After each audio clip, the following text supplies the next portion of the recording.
Advantages of water-cooled chiller.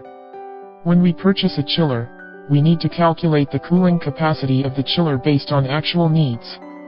After selecting the chiller model, we can then select the cooling method of the chiller based on the environmental requirements of the workshop and installation site. Unless they are in areas where water is in short supply or air-cooled chillers are chosen when the cooling power is very small. Most companies use water-cooled chillers to achieve cooling purposes.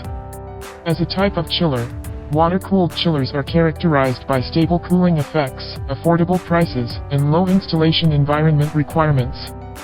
They are especially suitable for companies that require high temperature accuracy of chillers. The basic configuration of the water-cooled chiller is the same as that of other chillers. It is mainly composed of 4 major parts, and an internal circulation water pump is added inside.